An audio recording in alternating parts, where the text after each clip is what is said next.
Welcome to Rules of Villainy, the top-rated podcast on Disney Lorcana Reddit, thanks to you. And this is episode 50, where 3 new trading card game players quest and challenge their way to the competitive top tables and discuss their opinions on Disney's Lorcana. This evening, as always, we'll be covering the latest news in Lorcana, answering your questions, and going over the latest developments in the metagame. I'm Villain Vince, joined as always by my 2 co-hosts, Villain Andy, and the mayor of Lorcana himself, Brad. How is it going tonight, gentlemen? I just feel like I have to say, for legal reasons, that Vince, when Vince says we're the top-rated podcast based on Reddit, he really says that like when your parents say like you're the best tennis player out there ever because you did okay at like a tournament. But we do want to thank everyone who mentioned us in that Reddit thread. But listen, I stopped the count. I was like, stop the count. Close the thread. We're leading. It sounds like, by going by what Andy said, that we basically just called everybody on Reddit our parents. So thank you. Yeah. But yeah, in some non-Lorcana news, guys, I'm bummed out. My papaya team, they crashed into each other. They crashed into each other. Sorry to do that. So for everyone who's just coming back, we had that hard cut in the episode because Vince tried to bring up some things we're not allowed to talk about on air, unfortunately. That was like a half an hour of it. Like, my God. We had to cut out quite a lot of the episode, but vroom, vroom, it's coming. We're finally going to get started here. Yeah, I just woke up from a nap feeling pretty good. Middle of the week. It's my Friday. It's Friday when you guys are hearing this. It's Wednesday right now. But found out that we are 3 weeks away from set championships already. So I'm kind of panicking. How do you guys feel about that? Yeah. But we get 5 weeks, though, this time. We get 5 weekends. So hopefully the stores will spread them out. Narrator says they didn't. They were all on the same day. But we should get into the news, though, since we're already discussing it here, because, right off the bat, I was going to talk about who's ready for the return to Jafar Set Championship. Breaking from Ursula, the first set champs will start in less than a month, as Brad just said, on Saturday, July 12th and Sunday, July 13th, and continue for the next 5 weekends ending on August 9th and 10th. So unfortunately, there will be a period where Andy and I will be at Gen Con. We won't unfortunately be able to compete there. So for those St. Louis folks, good luck, since you're welcome, since you'll be able to actually get the card and the mat those days. Wow. I'm kidding. It's not really me, because the last time I actually won one was in set Stitch, right? Never? No. Oh, I won the Stitch, and then the what was it? The Mirabelle. Gotcha. Yeah. So, but we've also got new details of the first Disney Lorcana World Championship. So we got a little bit more details that leaked out. Well, didn't leak out today. They're on the website. Day 1, there's going to be 3 rounds of Super Sealed and then 4 rounds of the triple deck format. And then day 2, the first 8 players to win 5 rounds will advance to the single elimination deck. So the way that that'll work is that once you win 5 rounds, you can stop playing. There's no intentional drawing or any of that. And then if they don't have 8 players, they'll just go by ranks. But if you're not participating in the Disney Lorcana World Championship and you're in the St. Louis area, come join the Rules of Villainy at game night on Sunday, June 29th for World Championship watch party. It's going to be a huge blast. We got projectors, sound, and I think Brad might even be bringing donuts if you're lucky to be there early. But hey, what's this? Just breaking news. Rules of Villainy will be celebrating our 1-year anniversary. Can you believe it? It's been that long, guys? I'm not so sure I can believe it. But on July 9th, with a live show from Fortuna Games in St. Louis, Missouri, you should definitely come out and join us. There might be cake. I think your wife, Andy, Kirsten, really wants cake. But But more details to come and other exciting announcements. So be sure to hit that like button, subscribe. And if you're on YouTube, hit that bell icon to make sure you don't miss out on further details. And let's get into quests or challenge. What do you got for us today? Game. What? So what do you got for us today? Well, the first statement here, and for those who don't remember how quest or challenge works, it's just very easy. We'll read out a statement, and that each of you will quest if you believe it. And you'll give a little bit of a reason why, or you can challenge it. Also give it a little reason why. You can also pass because that is a legal move in Lorcana. Although I will judge you.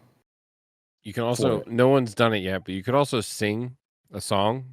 Doesn't really have to have any relevance to the question or anything. You just sing a song, and then that you'll be exerted. That'll be your turn. And we'll move but there's actually a rule here. The only card is a sing together, so you'll need to sing with another one of us. So it'll have to be like a duet at least. Oh, okay. Got it. Yeah, okay. yeah. There's only two people on this podcast that are willing to sing, probably. So it's harder to sing in this format.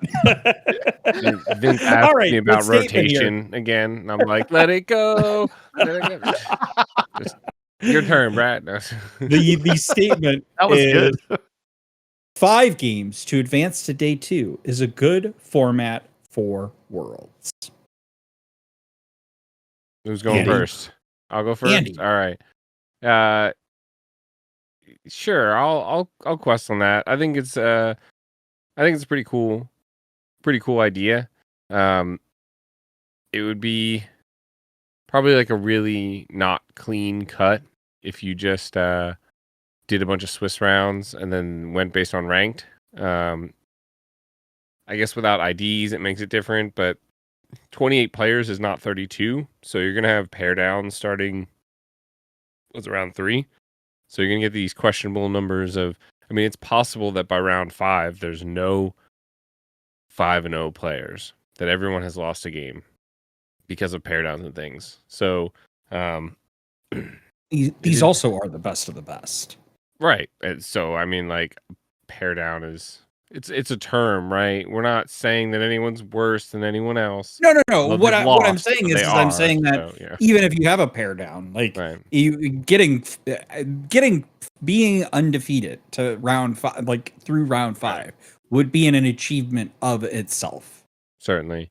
Yeah, I think it's a cool idea. And it also kind of goes with they announced the prizing for Worlds as well, I believe, and they get like a prize for every single win throughout day 1. 1 pack, right? That's traditional. In Lorcana. 1 pack of first chapter, though, Brad. It's pack per win. The prizes are actually really cool. I was taking a look at them earlier. No, well, I didn't see the prizes. Tell me, what are the prizes? I'll pull them up while Andy's. Yeah, he'll pull them up. Right. It's basically all of the promos and stuff, but it is really cool though, because like it's if you win 1 game, then you get a prize. Win 2 games, get the next prize. Win 3 games, so it's kind of like this. You win prize after prize, and then you hit 5 wins. Boom, you hit the jackpot, and you get to go on to day 2, and then it's win or go home at that point. So I think it's kind of cool, and it's probably the format that makes the most sense, given the odd number. It's an even number in 28, but the weird number of players in the tournament. Yeah, because we don't have the like you said 32, which is 32. Where we'd be. Can you drop the link to where the prizes are in our show notes, Brad, too? And also, totally. on that note, I mean, it is really short notice. We're going to be less than like 10 days out from Worlds, but Ravensburger, if you need 4 more players, I'm just saying, hit me up. The 3 of us plus Kirsten will be happy to fill out. to jump in the Ravensburger private jet, and fly out there, and fill up the tournament. Look, it's not like we're gonna win, right? Like we're just gonna hang out and be like entertaining. Zan will whoop our butt and like I'll wear a cool hat to move on, right? It's like free win, or, right? Or like if your casters need a break or something and stuff because they got a great caster lineup, but if they want the like the JV team of casters, not the professional casters, but the or to put it in Formula One contest, like the F2 version. That's two. All right. You only get so two. if you guys are joining us now, we have another abrupt cut in the podcast. We're really sorry. Vince can't control himself.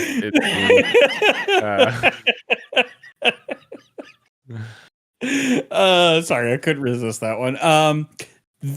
What about you, Brad? What's your take on this one?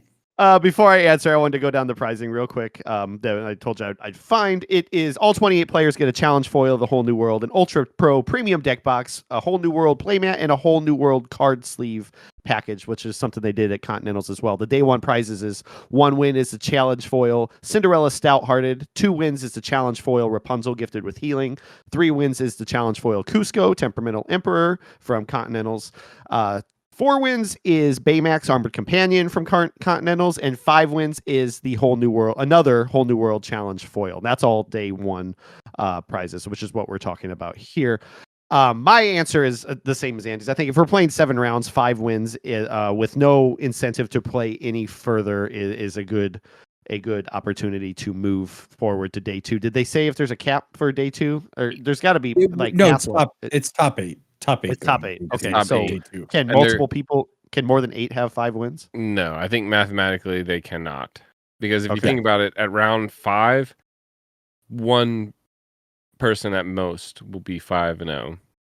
So everyone else will have at least one, a bunch of other people have at least 1 loss, and then that person's out of contention, and then 2 or 3 more would presumably go the next round, and then I think if they have more than 8, they go based on like the tiebreakers, and then you bubble. Gotcha.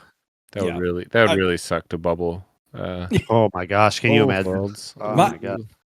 My answer to this is I also agree. I'm going to quest on this too. Is that the only thing like, and I haven't done this mathematically. Like we just heard about this afternoon.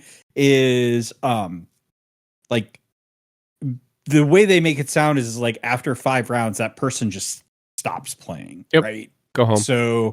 So what I wonder though is how does that like what effect does that have to then other players that still then have to play? So like do you then like have they get jealous? Did he get home? No. I mean, but what I'm saying is like if like extra buys. Let's say there's 3, then somebody's getting. We're talking about the buy. Vince situation where when he leaves a set championship abruptly, and we get double buys for a bubble. Okay, you're saying. All right, thank you, folks. We're coming back from another break. And that one was just because Andy was going on a tirade.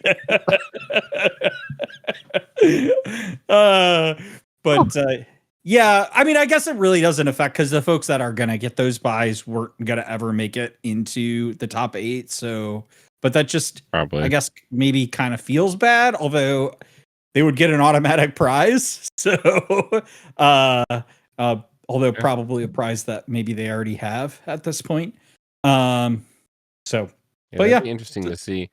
The one thing they didn't tell us that I'm actually kind of curious about now that I think about it is how are we going to be able to follow along with this? Other than because I mean, in a tournament's a little different than another scenario, but like when you're watching March Madness basketball on TV, you're able to like go look up the bracket and see the results of all the games and things like that. Like, is this going to be on the Play Hub? Are we going to be able to go and browse it like we would on Melee when a tournament's going on? Because that'll be important. I bet they do use the Play Hub. That would be my bet. Can you? And I hope. Can a player drop if a player goes like 0-3? You think they're going to drop from Worlds? No. No one's. Are you not allowed to drop from Worlds? What if they're like? Well, you're not allowed to ID. What are they going to do either? They're like, the person's 0-6, and they're like, you will play again. I'd be looking at my Disney Experience app and seeing what the line is for Guardians. You know? Exactly, right? Like, I I'm mean, 0-3. No, Yeah. I would be very surprised, I think, if players dropped. I think it's gonna, my suspicion here is that this is gonna be a very, very competitive event Well, overall. Yeah. and even when And you're so- mathematically eliminated, it's fun too, right? There's just Right. 28 of the best players hanging out. So Yeah. So I think I- being a small, sorry, Vince, if I could jump in real quick. I don't want, before we get too far away from it, being a smaller tournament, 28 people, 20 of the best people, it makes me feel better if they're using the Ravensburger Play Hub for it, because launching a new program that was under maintenance for a long time, it's up now, it's running and everything, but running your biggest event ever, at least in terms of scope, not necessarily the quantity of players. right. I would be nervous the entire time that like this better go off without a hitch. Like I almost kind of want them to continue to use Melee as they have the rest of the year, or the whole last of the year. Just because that's not trying to be shocking. Because it's what they've done, Updates. and they know that it would work, or at least most of the time. Are you There's sure times about where it that? didn't. Are you sure You're about right, that? But- In general, launching a new application for something on the biggest stage is kind of scary, right? At best, the argument is devil you know versus devil you don't, I think. Because frankly, I think we've seen some mess ups from Melee in the past. And especially with these new formats that are coming out, Sure. Yeah. there's not an easy way to record a lot of this stuff. But you're right. It is also really hard to debut a brand new platform with these new weird formats and worlds and a 28-person tournament with special rules and stuff. But so I think it kind of boils down to like this devil you know versus devil you don't, and it depends on what Sure. they want to do. I have high hopes and big faith. Yeah, me too. Like in, I have, the I new want. platform. well, I everything think to we're work. getting a little bit away from this question here. Sure. But I hear what you're both saying. But let's move on to Constituents Corner. Sure. We have 3 questions this week. The first one coming from Captain Inkswell, Steven here on the ROV Discord. He asks, if you could spend a day playing games of Lorcana with one person who is qualified for Worlds, who would it be and why? And who would like to go first? First, because I think I may. Yeah, you both are, I think, taking some more natural choices of folks, and I'm taking, I think, more they're all great players, but maybe somebody that has kind of like been a lot of more quiet in the community, less active, and going to a lot of the DLCs, and that's Joshua Paltry, who won the Atlanta, the first DLC. And mostly I say that because one, like the deck that he brought to Atlanta was just so like kind of creative for that event to kind of and also just, I don't know, he seems like a guy I would get along with more. Like he seems very down to earth. Not saying any of them aren't down to earth, but like just seems like, he'd be like a fun person to play. Dylan And he's Vince got a lot of bashes all 28 Worlds qualifiers. 27, except 27. Joshua Paltry. 27, get it right. If you're going to claim I'm bashing him, it's 27. Come at me, Zan. No, I'm just kidding. Everyone but Joshua Paltry sucks at Lorcana, says Vince from Rules of Villainy. Like you do the whole Michael Scott thing, whole news. But yeah, that's my answer. That's the Brad, answer. what's your take? Since you wouldn't let me mention multiple people that I think I would vibe with. Hey, whoa, I had a couple. who's we? Who's we? Talk you're to right, you're right, Inkswell. you're Talk right, to you're right. Inkswell. You said one. He did say one. You did say one. I wrote down 2, but I ultimately went with the goat himself, Zach Bivens. I think super chill. I think he'd be really fun to play and really insightful. I enjoyed watching his streams. Anytime he's playing online, watching him, just like the gears click and seeing what he's trying to do with these decks and making cards work that he hates. He's openly hated, like, oh, I hate this card, but it's the best card to put in this scenario, when going into these matches. And, so just the interviews that I've seen with him, he seems really down to earth. When he qualified for Worlds, he had that interview with Rebecca. It was really, really touching to see how much it meant to him to get there, and just his presence in the community. I think he's really well respected, and I'd love to just pick his brain and see how my jank decks can hold up against somebody like Zach. So that would be my pick. Why does Zach play Piglet, Brad? Why is he? I forget, but it was a funny reason. Because he's not allowed something to about play Smee. 8 Smees. That's right. Yeah, You're not allowed to play 8 Smee. Like you said, he plays cards he doesn't necessarily like, but Yeah. My answer for this would have to be Frank Karsten. Although I do realize we may. I swear, if you mention hypergeometric math, I'm leaving this podcast. He's going to. We may have to. We're going to have to take another break. I may be breaking the rules because it does say spend a day playing games of Lorcana, but does theorizing the games that we would be playing on like a whiteboard with hypergeometric math and statistics, count for playing games? Because I would want to spend a day, learning Lorcana and card game theory and card game math from the legend himself, Frank Karsten. That would be a ton of fun. But yeah, any of the world's qualifiers, I think we would all be honored to play even one game of Lorcana with. For sure. Absolutely. And, we definitely wish them all the best of luck at Worlds. Next question. Next question comes from the Laws of Heroism podcast on the Rules of Villainy server. We have Jimmy asking, who would win in a fight? Hex will crown Jafar or Hex will crown Ursula? In this scenario, they both have full crowns somehow. Who you got? Andy, take it. 100 Jafar size Ursulas or 100 Ursula size Jafars. They all have crayons in their hand. I'm not gonna lie. I should be more well versed in the lore, so I don't exactly know like the specifics of the powers that the Hexwell Crown gives off, but I do feel like Jafar is seems to be a little bit stronger. At the very least, he has more experience to go from. He got to watch and learn from all of Ursula's fails. Ooh. So I believe that Jafar probably edges out Ursula in this one.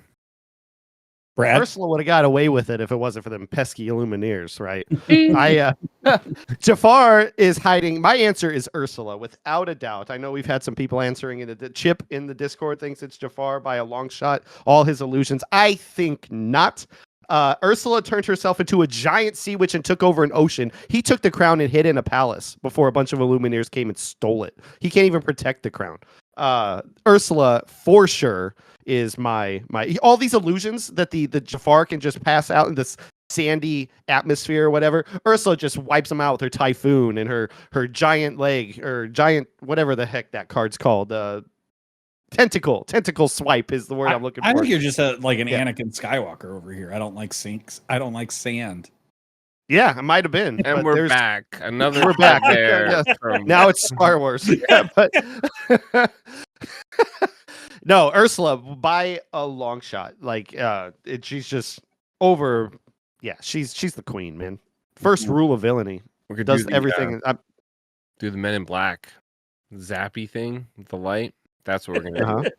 Whenever Vince says anything about a non-Lorcana thing, black everyone, and we're back. My answer to this, one thing I will just say is that having both, I think it's great. We're talking about the two queer-coded villains in Pride Month, so happy Pride to our villains out there. I still have to go with the queen herself, Ursula. She was so difficult. And I have said some things about Ursula because she just kept beating me and trying to, defeat her in that first one, which is why we had to have Shimmering Skies. Why we had to have the celebration coming out of Ursula's return. We don't have a celebration coming out of Return of Jafar. We got fabled. Yeah, We're we're going actually going backwards. backwards. Yeah, We got we're a going Thanos- backwards. We're gonna Thanos snap. We're gonna lose like half of the glimmers. We're just gonna gone, So, and we're gonna. so I'm sorry. Ursula's got it. And next question. Next question. Our final question is actually going to be a segue into our main segment. Before I ask it, if anybody would like their questions answered, please join the Rules of Villainy Discord, comment on the video below, or any of our socials where we can answer your questions here on the podcast. This third question from Ali Ultran asks, as Set 8 consolidates and we live on a global shared meta world, what's your feeling about the health of the meta, diversity of decks, and fun level compared to previous iterations of the meta? We'll start with Vince. Whew. I was going to say start with Andy, but I'll start with Andy. Sure. No. Sure, we'll go. Hey, Well, let's sure. start with Brad, I will. So This is where we go off the rails. Yeah, I cut don't it, start cut it. that again. Cut. And it was successful up into this point, but no. My answer to this is I think this has probably been one of the most diverse metas we've had in Disney Lorcana since the beginning. I was actually just speaking with this. This was leaving the game store tonight with a player there. And I was like, I don't know what I'm going to play because, you know, in previous metas, I do think we saw a little bit of this in Arcasia's Island, but Reign of Jafar, I think, just kind of amps this up a little bit. Is that, you know, in a lot of the other sets we've had, like, you know, especially the early sets, there were very clear what we would call like S tier decks. And then you would have like very clear A tier decks. And basically, like, the S tier decks were just good. They were good into everything. They were good themselves. You know, they were good against each other. Maybe they'd have a little bit of a weakness. Maybe you tweak them a little bit and stuff. But the thing now is like, I'm not really sure there is a definitive S tier deck that doesn't also not play well into some other deck out there, right? That doesn't have some weakness. And so ultimately, like, I think there are kind of two parts to the meta now that make it significantly more challenging. Is one, there's a diversity of decks out there from what we might consider traditional decks. You know, you've got the blurples coming, you've got these, puppy kind of decks maybe making, or some sort of amber sapphire decks maybe making it. Maybe you've got some Vince Puppy Deck and- Set Champs confirmed. Everyone Oh, like I this love it. video. I If we love get it. 400 subscribers, Vince will play a Puppy Deck Amber Sapphire at a Set Champs. I'll Hurry do up. it. I'll do it if we He'll get do it. 400 You heard him. subscribers. We're close. We're actually really close. We got 3 weeks. What are we at? 370. Oh, Let's wow. go. So yeah, Easy. maybe we will do it. Yeah, so I just think like that there is no perfect deck. I think you're going to have to build your deck and think about it. And then I also think you're going to have to think about the meta you're going into to pick a deck that fits that meta, which is, we did see this in Arcasia's Island, so it's not unique, but I think it's even more amped up just because of the opportunities out there and stuff. You know, it's like you might say, like the deck I currently have built, which we'll talk a little bit more about, because I want to give these guys a little chance to answer the question, is Amber Steel is the main deck that I've got built and stuff. It's like, Wow. that might be a really good deck for the meta call for it works out, but it also may be a weak deck if other decks there are teched to beat that deck, which you can do very strong in this meta. So it really kind of depends, and also might just be a little bit of luck on who you get paired into. So I leave it there. What do you both think? That was a kind of a long answer. Well, we got time. No, I think I agree with you. I think it's really healthy. As you said, that over the course of the last set, we saw, especially after the bans, like a lot of decks opened up and started rising up from there. We talked about it last week and even the week before with the villains of the week being Amber cards, Amber and Amber Steel. That you can play Amber Steel right now. At one point, Amber Steel was one deck. It was, and you knew what to expect from it. But now you play Amber Steel, and it could be like 3 or 4 different variants of that deck right now. And you're talking about meta calls, especially here in the area. I think that's a very good call because what I've seen in the past 2 weeks of the few times I've got to play is all three of those Amber Steel decks. So now the idea is, well, if I'm going to be playing into any of those, I need to build a deck that I, one, enjoy playing, and two, know how to run into those versions of that deck, all while considering there are countless other versions or variations of decks out there too that I have to think about too. So which makes the game very, very healthy and fun to me. Like Monday night was one of the most fun nights. It's an open play environment that I foster there at game night, but one of the most fun nights I had, because I got to play 4 or 5 different decks over the course of the night. That was just like, I'm not scared to play this into anything. Like I know there's going to be times where it's really, really bad, but it was just fun. Right now, for me, the game is really, really fun, and that's what the most important part to me. So, I'm kind of losing myself in my thoughts here. Right now, Blurple is Brad. Best deck, not 3 weeks fun. out. This isn't about fun. You're a cold-blooded lord I'm not. machine. You play whatever Zan played, and you play it darn well. No, I'm just kidding. No, I couldn't play that discard there, but yeah, I'm on Blurple. I had some really, really good game from Chris, Monday night against Kristen. She was playing that hamster variant of Amber Steel with a Blurple that I've been high on right now, and it feels good. We're off the Jaflurple. I know Andy's internally cheering. He'll probably put a kid cheering, yay! In the podcast at that moment that I said that, but just the feeling of the draw power that Amethyst brings, the ramp that Sapphire brings, and then just not coasting but maneuvering your way through the game against all these different decks. There's answers to problematic cards that show up, and I'm really, really enjoying that. And I think that with the set championships apparently 3 weeks away now, I have to continue focusing on that, tweak it to find better options that should present themselves as I'm practicing up until those moments. So it's Blurple feels good. That's my deck right now, and I'm having a good time with it. What about you, Andy? Just as an aside here, if there's anyone out there who has an incredible amount of time on their hands and wants to go through, I would love to see the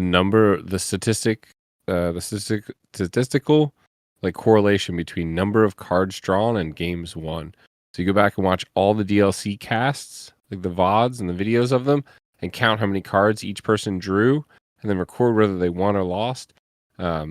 Drawing cards wins games. I think that is potentially scientifically provable that drawing cards wins games. It sounds like a task for Knive at Knive's Nerd Corner. He does those kind of statistics. I bet he has something like that. But what we need is we need like a Google form, where and then for people how many cards to submit how many cards they've drawn in a round, and then report it. I'm trying to crowdsource this here. In the future, one day we will have it where you place your deck down on a specific designated spot on the digital table that then weighs your deck and counts exactly how many cards you have. You have to check box though. Is it double sleeved or not? Because then there's going to be variables. Take care of that. The computer can take care of that. They'll calculate it all. They'll tell you how many cards, and then as you draw cards, it'll be all up on the screen. It's going to be, and we're going to get those. The percentage chance to win based on their current hand and the current board, just like you have with like poker games, and they got pocket aces. Just to be clear, this is our idea. Don't take it. Yeah, it's patent pending. You heard it first here, June 20th. Rules of Villainy published date, actually June 18th. Yeah, I want to make sure this is clear. We're on to something. Go ahead, Andy. How do you feel about the meta? They stole it. No, the meta is incredibly diverse. I think Vince brought up a really good point. Meta reads at your locals is going to become a huge thing. If you look at something like a DLC with thousands of people versus like a set champs with 30 people or whatever, there's a big difference between a DLC, you just have to be very lucky, you have to be very good, and there's a little bit of meta read to it as well.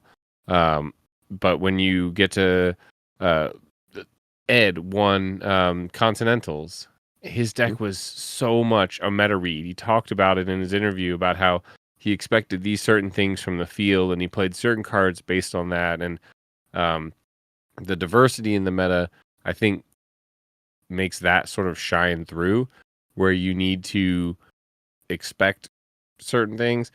I have it in my notes here that we're basically not going to get anything out of Worlds as far as players. There's not going to be any decks that we can, mimic or copy or learn from or take to our own set championships. But maybe that's not true. Why do you say that? Well, originally I would say that because one, super sealed, you can't obviously take those decks to your set champs. But triple deck is. I mean, you can. You just won't be able to play. Depends on who the judge is. I've seen Vince slipping a little bit here with the sleeves. He just for the record, he is on the record saying that the last set championship that he judged, he was actually just watching F1 the entire time. So take with that what you will.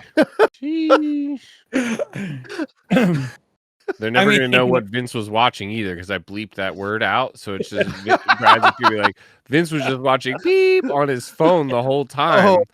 No, bad edits. That would be a really funny edit, though. Yeah. We'll clip that.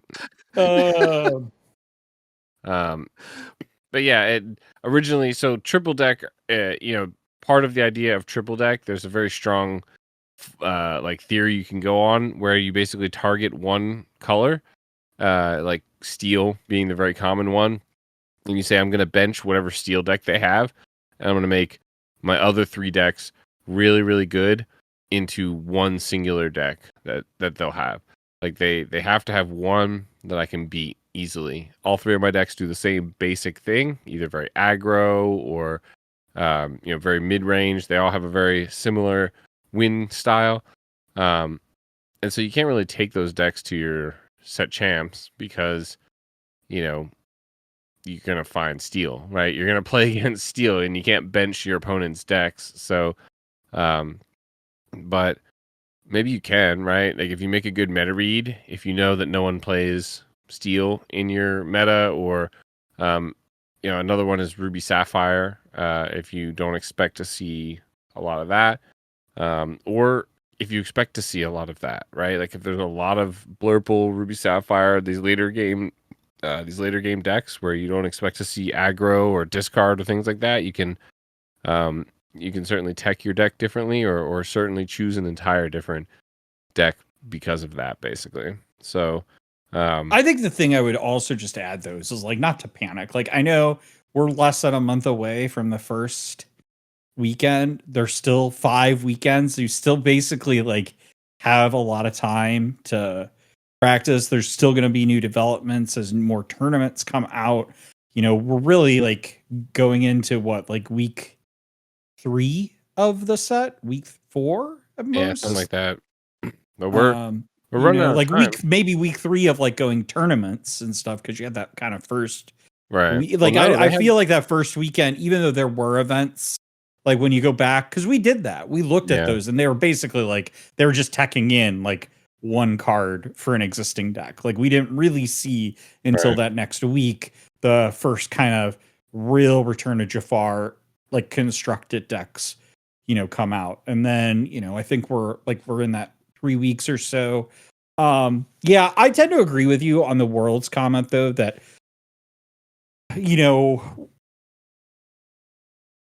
we're probably not going to be able to glean a lot of information from the triple deck format, because I think a lot of those decks are going to be built for the triple deck format. And as a result of that, there's a whole separate deck building that I think we're going to find out that goes into that. We've seen that in the events that have already happened that have been triple deck, that folks have done.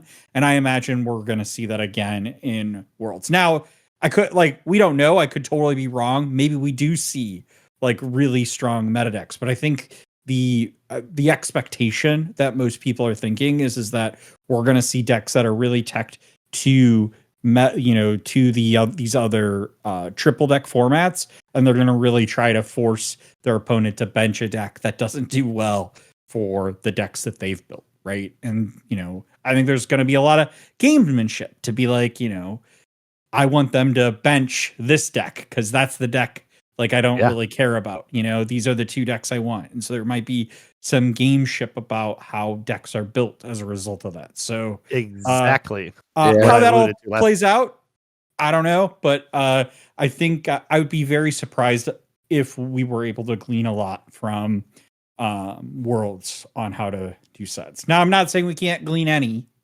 but I just think the format of how it's set up makes it very difficult for us to make any. It'll make it tough just because you can force out an entire ink color and an extra one, whatever it happens to be, but you can target a specific ink color and you can force that out of all of your matchups except for the finals. Actually, are the finals going to be the same way World Class? Yeah, it's triple deck, single elimination. Well, World Class did it. The finals, you had to win. It was best of 5, and you had to win with all 3 of your decks. Yes, same here. It's going to be the same. Is it same here? Yep. Okay. Yeah. So you have to win with all 3. I literally just closed the window, and now it's fine. But you'll be playing with 2 of your 3 decks every round, all the way up until the finals, where you'll then have to play with all 3 of your decks, and it becomes not entirely like an entirely new game. Like it's not this whole new thing, but it does. You can't have that one deck where you're not skilled on it, right? There was one of the players at the World Class games in Triple Deck that was like, I expected everyone to ban my Emerald Steel, and then when I finally went to play it, I was kind of like, oh shoot, I forgot how to play this deck. Because I wasn't really expecting to have to play it. So you will have to have 3 good decks. I think I've heard a couple people say this, but basically you're only as good as your weakest deck. So you really want to make sure your weakest deck is as strong as it possibly can be. What's interesting about day 2, the grand finals, I'm just going to read verbatim from the website. The grand finals will be triple deck best of 5. You must play the same decks that you submitted at the beginning of the tournament, but there is no bench phase. Players must win with all 3 decks, which will be winning with all 6 colors, which I really, really like. Yeah. So you're not manufacturing your matchup. You're just, I guess you are. I guess you pick what deck you want to play, but you're not telling them what they can't play. Yeah, you get this.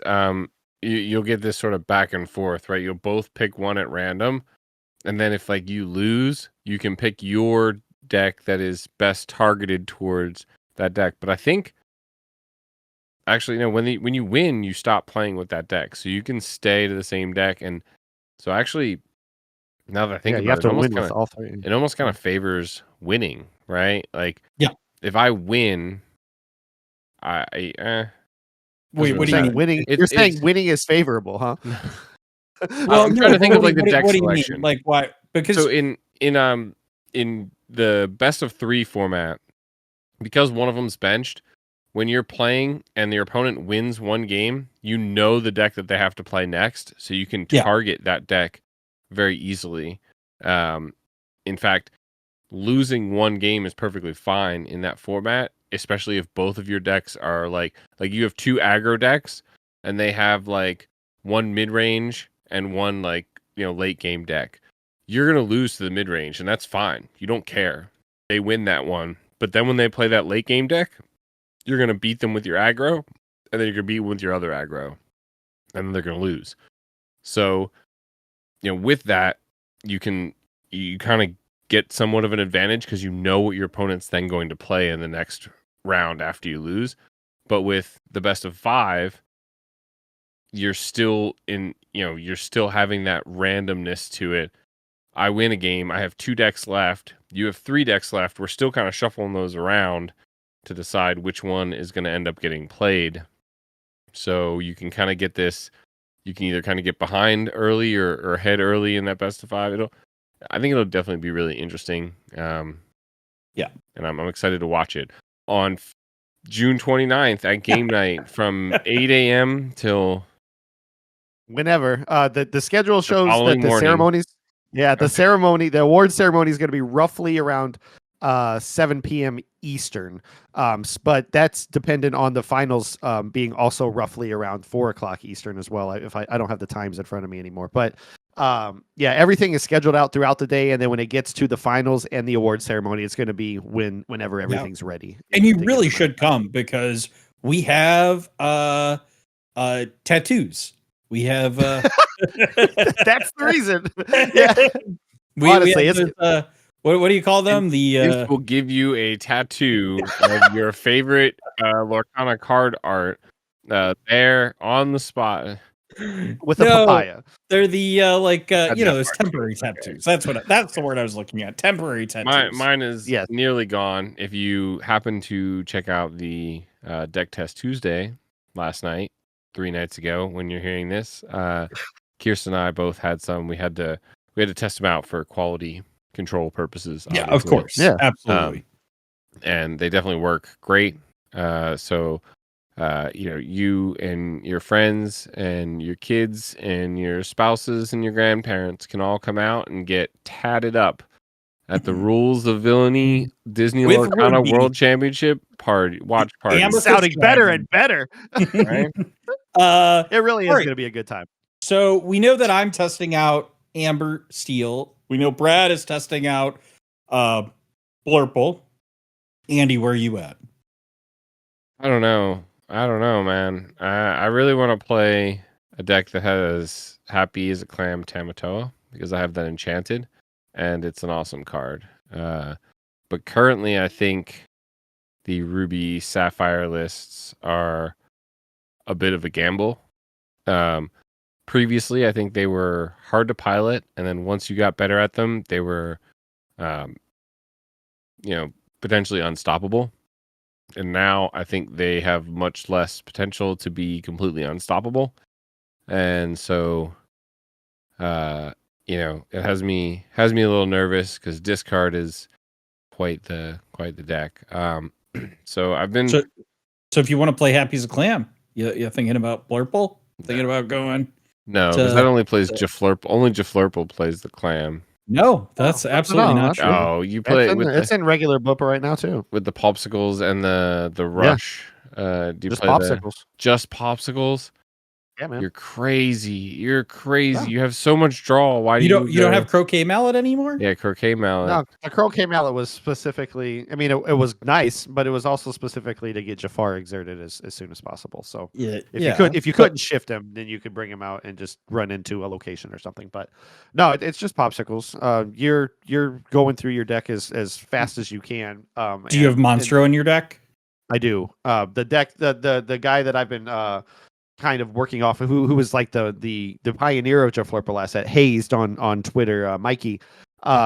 He I was just telling Andy before the show, he's taken Monstro out, and I kind of see why, because on Monday night I never got a chance to ever get him out. I got him out one time and it was useless because Kristen just auto conceded. At that point the game was over. But any other out of the 4 games that she and I played, he was ink every time. And when I needed him the most at the end of the very last game, I knew that both of them were in my inkwell. So it's like, well, I don't want to add anymore. And then when I went and looked at Mikey's list again, I saw that he doesn't have him. It's ever changing. His list is, but Monstro's not in there at all. And I'm like, it's basically I kind of get it. But Blurple needs an answer to a wide board, and Monstro's it. Yeah, it's basically like Scar, right? Like the self-readying Scar. And how that is an answer in place of B prep when they have a wide board that is exerted. I don't know. I could play it in Blurple. I'm not the biggest fan of Blurple. I think it struggles a little bit into the like aggro decks. Like, I'd be curious to know how Brad's Blurple deck deals with a turn 2 Rhino. That's a good question. Exactly. I haven't had to run. I've most of the time, especially against Kristen, it was just hitting it hard with something and then finishing it with something else. But what is that something and the something else? What do you Well, Fox is back in here now since I'm not running Jaflurple. You got the Iago, which we talked about in the several episodes and even before this one, where like I have Iago in there, but I can't fall in love with that card without the shift or not the shift, the Shadow Finder pan. So The other answer is you won't get to do it super early, but the bell shift moving damage doesn't matter with resist. So if you can get some Free damage on the damage. board that you can move over to Rhino, then he no longer has that resist, and then you can just crash a Fox or something into it. But So if you think about like the Amber Steel aggro lists, the one that won through the decades, or the ones that are being played, a turn 2 Rhino is going to quest forever based on those answers you told me, Brad. Because a Fox doesn't answer it. You need a Fox and to have bounced something that the Fox played. it's definitely a problem. And then like moving damage with Bell, you don't really have anything that's putting too much damage on. Your best bet would be to be able to get like 1 or 2 damage to move over to just break the resist basically, and then take it out with something. But the You have biggest to worry problem, about Rapunzel or something. yeah, the biggest problem is if like the turn 2 Rhino was followed up with a lady and a Smee, right? And now you're like, oh, okay. Well, I guess I can't deal with the Rhino. At least I can deal with these other characters. Meanwhile, that Rhino's because Lady plays that to me for free. yes. So You know, If you can build your board, like I think the ideal way, I'm not doing the math exactly in my head right now, but that Monstro, if you get Kita out on 3 and then ramp one more time, I mean, Rhino's still questing during that time, but what I've noticed with the multiple games I've had with Kristen is that she's running out of cards. No, you bounce the Kita with Fox, but then you take a turn off of the extra ramp because she's not out there anymore. But anyway, but Kita also puts that 1 damage on Rhino should he want to trade into it. So then it becomes a more vulnerable target. But that lady is actually one of the most expensive cards in Return of Jafar right now. It's not the most expensive card in Lorcana. She's a good girl. It's $11 on TCG Player. Which super rare? If you're what? Super rare? No, it's a rare. The Rare. Lady It's a rare. Family Dog. No. The only Oh, other 2 Amulet. cards that are above it are both legendaries. There's a Lilo causing an uproar, and then the Namari is the most expensive card in Return of Jafar at like Really $19. interesting though too. Just the quick tangent is that I built a deck Monday specifically around that Lilo because I made my playset with a random blister pack from Target. And was like, everybody was gung-ho about this Lilo when she was revealed, but I don't see anybody playing her. It's actually weird to me that she's one of the more expensive cards right now because I don't see anybody playing her. I built an Emerald Ruby deck, action heavy deck, just to play with her and test it out a little bit because I'm like, everybody loves this card. Why? How come I'm not seeing it anywhere?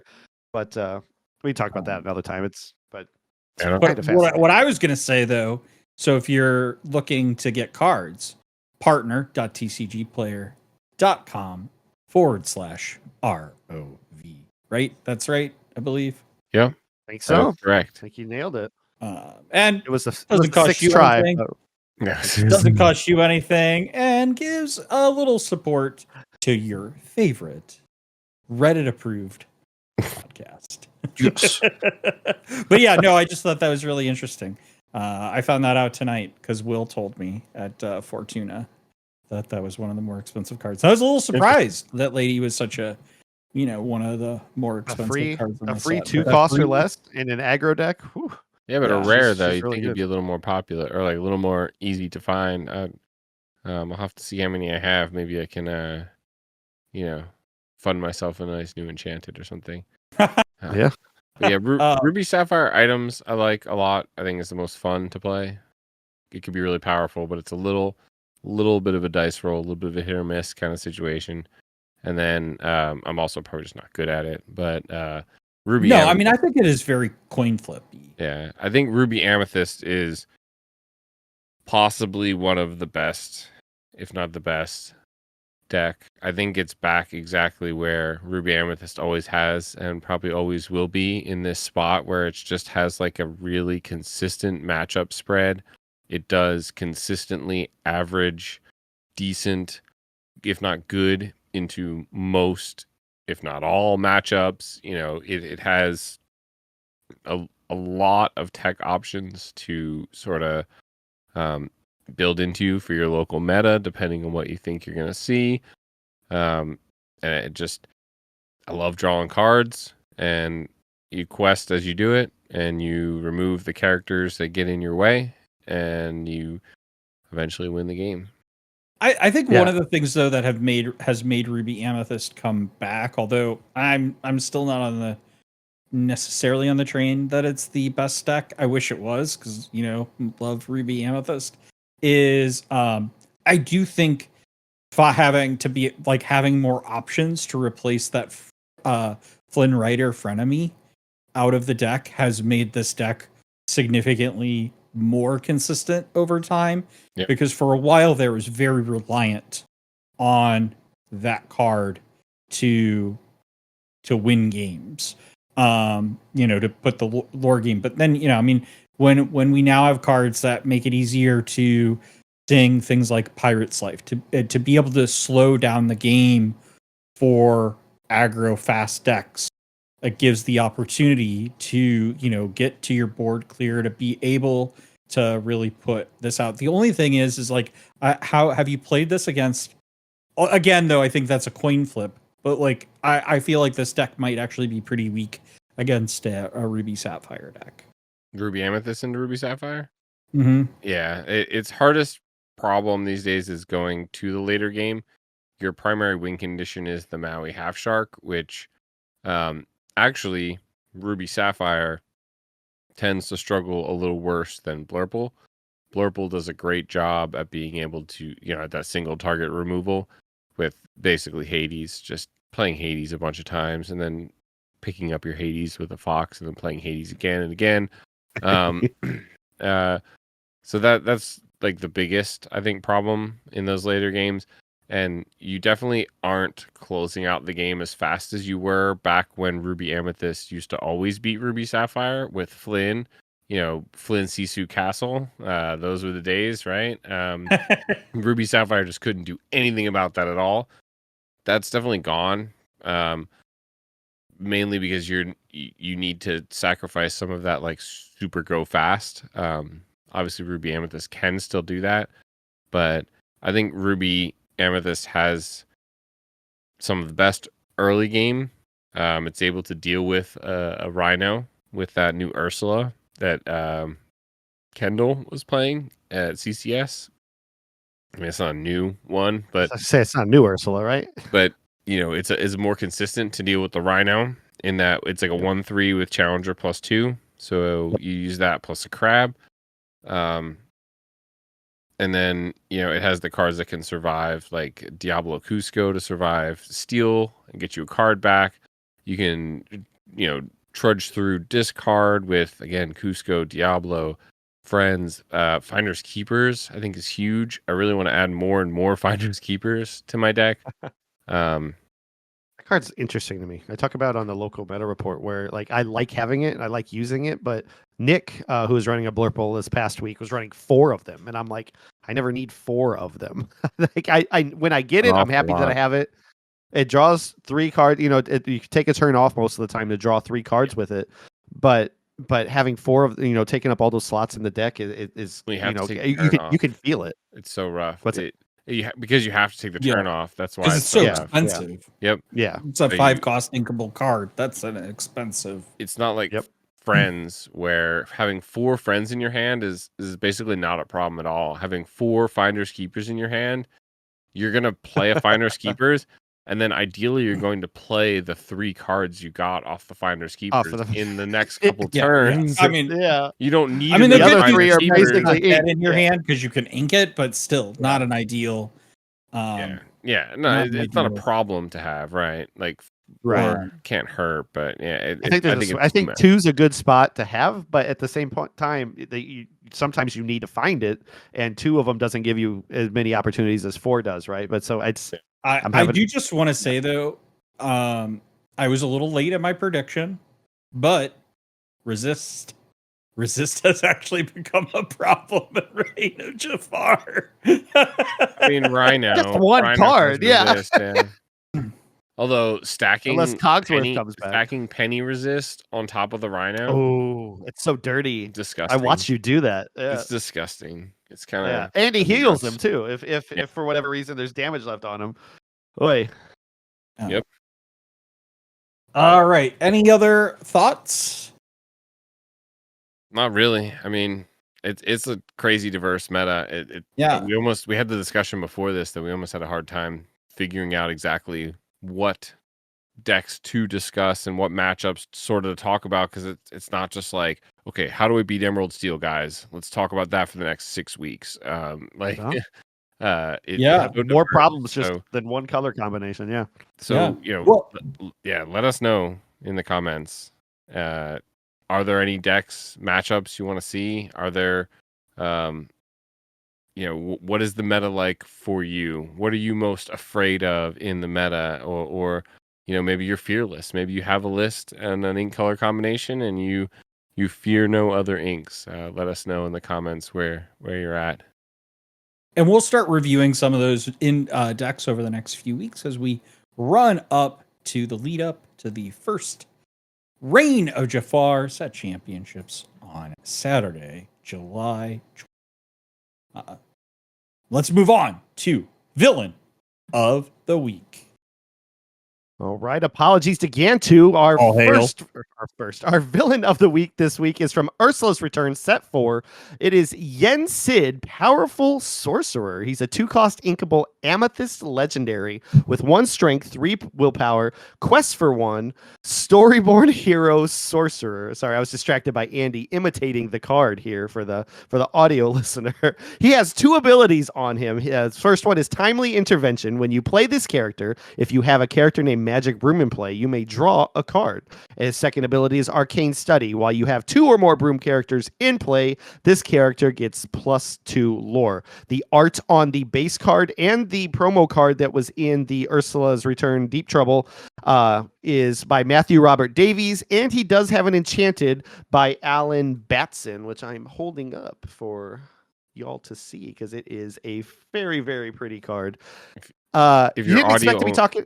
I was gonna say, if you're audio only, you didn't miss anything. His camera couldn't focus on the card, so we didn't get to see it even on YouTube. It's fine. Maybe I'll superimpose a picture of the card over top of Brad. But yeah, you guys probably didn't expect to be talking about Yen Sid ever, right? He's been more of a niche card for specific Broom decks, as you guys probably heard as I described his abilities here. But this past weekend at CCS, he was in the top deck of the 11K Amethyst Steel winning deck, maybe misleadingly titled Brooms, because there wasn't a whole lot of Brooms in it. I was gonna say, I was like, everyone was like Brooms deck. Okay, yeah, Brooms. And then I looked at it, I was like, where are the Brooms at? Did somebody put them away in the closet? Well, he's got them up and move. He's got the 2 most important ones in there, right? He's got the 1 cost that allows you to draw from him. You get this out there, then you get Yen Sid on 2 to get the draw from it. And then if you got the Steel Broom, the magical aerial cleaner, he is an evasive answer to Diablo that I'm sure was the reason why that card was teched in at the first place. He's a 2/3 and is evasive on turn. So it's a really spicy card. You wouldn't expect to see this in set 8 11Ks, right? It's been more of a niche card for a while, and a card that I've thoroughly enjoyed. I've been talking about Brooms and trying to foil out my Brooms for a long time. But very cool showing at CCS this past weekend. What do you guys think about it? Anytime you see Brad, he will buy an enchanted Yen Sid from you for his Broom deck. Probably, but that's a slippery slope. The only reason I haven't max rarity'd my Yen Sids is because it's going to be even more expensive to max rarity my Mickeys. So, to be fair, he probably this. I forget their name. I apologize. Shout out the player. Who? Christopher Baxter. Christopher Baxter. Shout out. He probably had the most Brooms in his deck of any deck at CCS. To be fair. The problem is that we are spoiled with people like Brad, who when Brad goes, "Hey guys, I'm playing my Brooms deck," and it's just like turn 1 Broom, turn 2 Broom, turn 3 location, but all my Brooms get to go there to hang out, and then Broom. Well, I will just preface to say, so not this past week, but last week, Jimmy played Brad's Broom deck. And I was like, what's that card doing in this Broom deck? What kind of... Brad built a jank Brooms deck. He didn't even build a classic Brooms deck. It's a jank Brooms deck. What is the card? What's in it? What are you talking about? What are you talking? I'm trying to remember exactly what's in it, but I just remember being like, why is this card? Oh, because he's got you've got Titans Decree. no, he doesn't have Triton's Decree in it. It's the it's good the call. Madrigal, the Bruno. You've got Bruno yeah. Madrigal in that. That's a great card. Oh, because When he went 30 through cards the of your Magic deck, Broom. Yeah. yeah, when 30 cards in your but deck that's are what I'm Magic Broom, saying. I was saying it's a little jink. this is a really, I really know. good Broom I deck. just for our audio listeners, Andy's like low key nodding along and agreeing with what I'm saying, but like it's You, Vince, look. especially have been on the record talking about how good my Brooms deck is. You've played it on our open play, game nights or whatever, and you come back and you tell me that it's good and you had a lot of fun with it. Look, yeah, but I built a more traditional broom Look, stack. This let's put isn't it- traditional. This is what my listen. We're getting The wrong. Bruno is basically Brad I didn't- built the I didn't- deck, and he's like, "This is fine." But then he was like, "You know what? You know what will make this a little more fun? What if we put one of those bankrupt spaces from Wheel of Fortune with a tiny little sliver in the middle that says big money, big money, big money?" And Brad's just like, "I'm gonna throw one of them in there so that like I can spin that wheel and see where it lands and hopefully get me like some huge lore out of these brooms." I see what we did now. We made Yen Sid the villain of the week so we could dunk on Brad for 15 minutes. That's what's happening right now. No, By the way- no. I was dunking on the people who said this is a broom deck. Brad plays a real broom deck. Vince I do. tried to dunk on Brad's broom deck, which I mean, For like no reason. He the likes it. Bruno. The Bruno is kind of like I see why you didn't did it. realize- It's fun, but it is not a broom. It's I didn't realize that Bruno, not the Rules of Brumo. Villainy would be our most contentious Not segment Brumo. of the podcast. So, Brad, if you get a white Sharpie, like a white paint marker, and you change his name from Bruno to Brumo, I'll That allow works. it. That would trigger, yeah. And The move to question I have yeah. though for your brooms deck, and then we'll get back to the rule. This villain. We'll get back to Yen Sid.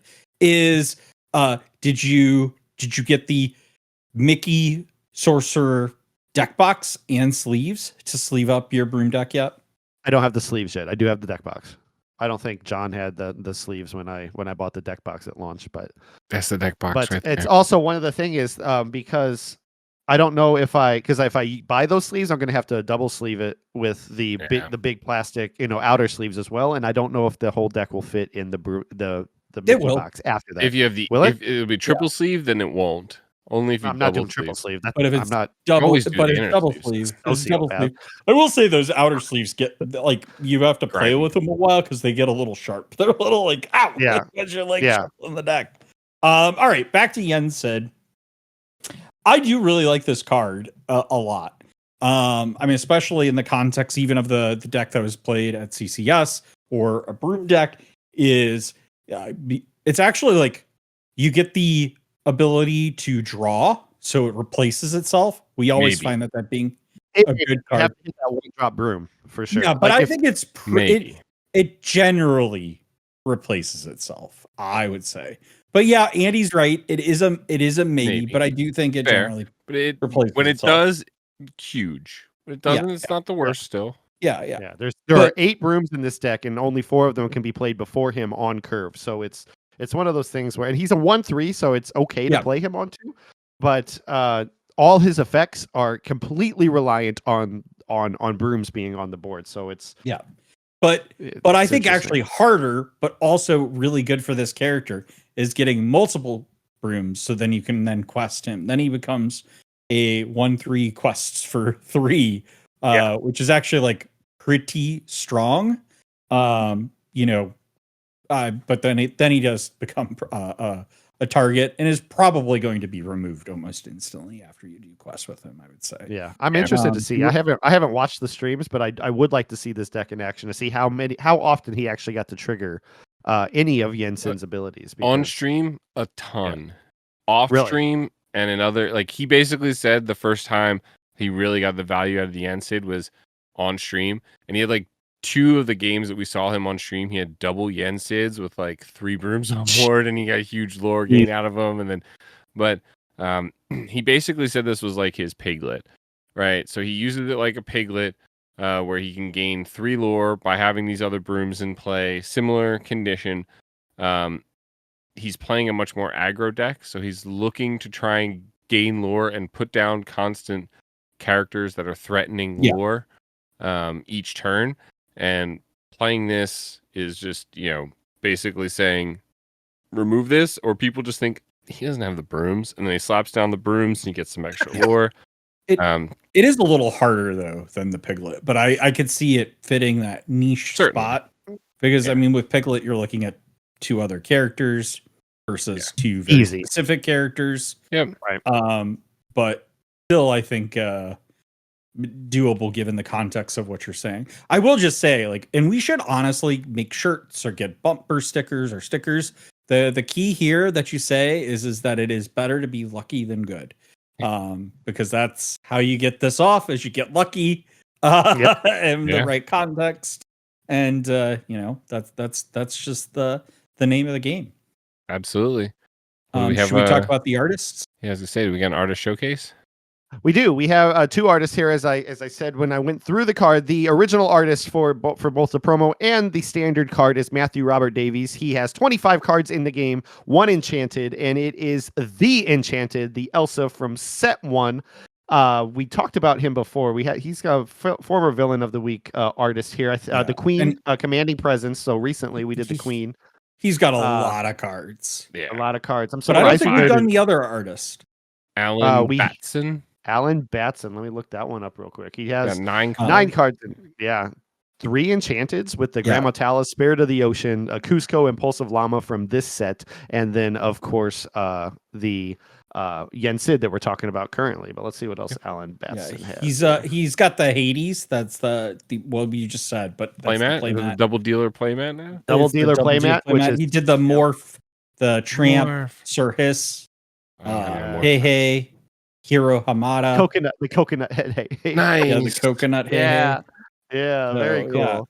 Yeah. But has done quite a few enchanted, so that's really cool. All right. And one little anecdote, which was something that I think I brought it up on the podcast before, or at least privately with you guys. And so maybe new to the listener, maybe I'll educate somebody and blow somebody's mind like it did me several weeks ago. But did you know that Yen Sid backwards is Disney? Isn't that crazy? I did not know that. Wait, you didn't? I don't know. When Ron Brad, or somebody told me that. That's stop crazy. It. I know that you do it, but we'll cut out my previous reaction. It just blew my mind. We have been shook. Yeah. So anyway, maybe somebody learned something. I'm thrilled beyond recognition. And this podcast is educational. So, all right. That's it. Well, let us know your thoughts on Villain of the Week. We hope you've enjoyed this episode. If you're joining us on audio, please rate and review us on Apple Podcast, Spotify, or even Pandora, or wherever else you may be listening. And if you're joining us on YouTube, which if you're not, you really should. I saw our Pandora viewer hopped over to YouTube and checked us out. So shout out to our Pandora listener. Thank you very much for that. Be sure to give us a like, a subscribe, ring that bell. Also shout out to my dad. Happy belated Father's Day. I said I would shout him out. And yeah, see you in the next episode. On to Brad. We understand your time is valuable, so we appreciate you spending a little bit of it with us. If you would like to follow along as we plot our devious plans, consider following us on our socials. We're on Instagram, Blue Sky, and the platform formerly known as Twitter @Rules of Villainy. We also have a growing community on Discord in which you could join with the link in the description. And we have a Discord tag now, which is really exciting. It was so exciting seeing everybody pick that up today. You can put that on your Discord account if you join today. That's awesome. But until next week, stay safe, fellow villains. Be wary of wannabe heroes who want to disrupt your villainous plan. And as always, remember the rules of villainy. That was very dramatic.